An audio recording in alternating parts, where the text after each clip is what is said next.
And if you'll do those 3 things, it will be the best year of your life. Welcome to the 1000th episode and the new look for your Nightly 90s. Now, there are 2 reasons I do this. One is because I have children that I want to be able to see me for the rest of my life, even when I'm gone, great-grandchildren, you know all that whole thing. And then 2, for you. Like, I get up every day for 1,000 nights. I have posted a video to share with you because I want to give you a perspective, a nugget of knowledge to help you be better in your life. And I want to go back for this 1000th episode, one, and say thank you from the depths of my soul.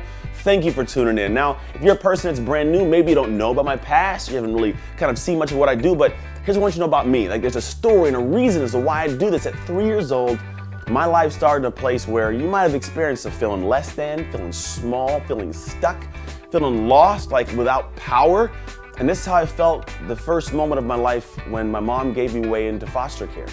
When I was 3 years old, my mom gave me and my 3 siblings away, and I experienced torture and starvation and beatings and a bunch of things I wish I had never experienced, but truthfully have made me the man I am today. And that first moment is one that you can tie into and you can experience with me of saying, man, there's got to be a better place than where you're at. And that's how I felt back then. And fast forward 11 years, I was finally adopted. And then I had this experience that all of us experience at some point in time is I found something I love. Think about that thing that you love to do or you want to do. And as much as you want to do it, you struggle to get it done. Like, I love the game of football. I finally got a chance to play, but at the same time, my adoptive mom had been diagnosed with multiple sclerosis. My older brother went off to the military. I was horrible at football, although I loved the game. So I had this contemplation, this thought that you might have thought at some point, which is, you love this thing, but you're not doing too well at it. Maybe you chalk it up. Maybe you give up and move on. Maybe you just kind of put up with this life that you don't want to be living, but you're going to accept and live. And that's how I felt until this one moment took place. It was Mr. Howe's English class. I was 15 years old, freshman year of high school, and I'm sitting there in the back of the class, pretty much sleeping, giving up on grades, giving up on school. I mean, I was just done.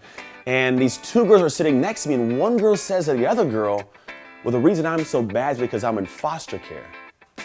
And it was this really shifting internal, just statement, because I realized that's the excuse I'd been giving myself to be okay, putting up with being okay. The same thing happens for you. Sometimes you give yourself excuses as to why you couldn't do this dream you had. You didn't know the right people, didn't have enough money, didn't know what it took to get done. And so you just figure, you know what, I'll make an excuse and move on to something that I don't want to do and just kind of glide by, which is what you should not do. And for me, I went home and said, you know what, I'm not going to have this be my life. I'm going to be great. I didn't know what great was. Like, think about that. You don't quite know what great is at the moment, but I knew great wasn't feeling the way I felt. Just like great's not feeling the way you felt, but you deserve to have more. If you can experience more, you should experience it. And so I did is I went home and I worked before you know you'll be successful.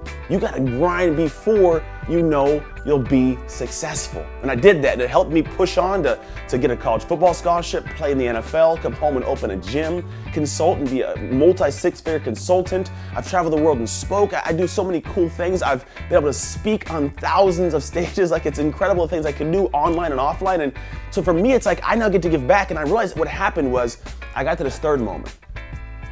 Third moment was the hardest moment, but it's the one that is necessary for you to shift. And for me, it happened back in 2014. And I was sitting in a hospital room with my dad, my mom, and my grandma. And I'm on my mom's right-hand side, holding her right hand. My dad's on her left-hand side, holding her left hand. My grandma's, holding my dad's shoulders. And me and my dad are looking at my mom and then up at her heart rate monitor as it slowly declines. And every beat, it gets slower. I remember holding my mom's right hand as I just took an inhalation and just kind of held it and watched her take a deep breath in and let it out. And I watched my mom pass. And this woman had given me so much, and she had impacted my life so massively.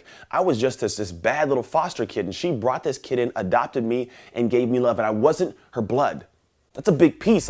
I wasn't related to her, but she gave me so much care, so much unconditional love and affection that I realized that the impact I had on people, my kids, my friends, my family, the people I work around every single day, the reason I impact them is because she impacted me. Now, you are someone to someone in this world, and I don't know who that someone is, but you do.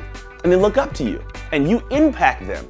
So I've realized that for me, like my mission, my passion, what I do in this world is I teach people to go from dreaming to doing in life, how to go from surviving to thriving. But the biggest reason why is because I want to impact those who impact, which is you.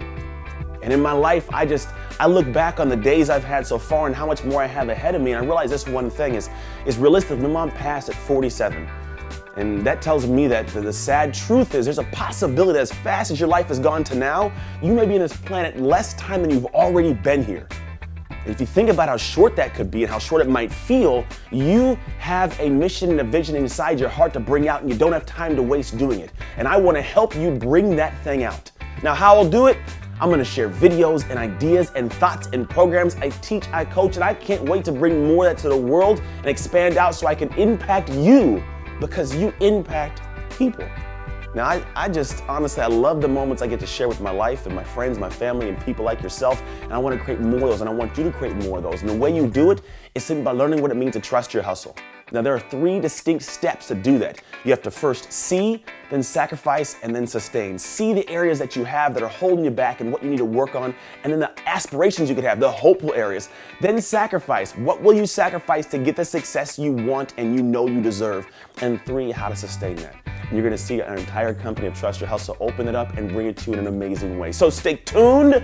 Thank you so much for following. And as always, God bless. Trust your hustle and go Ducks.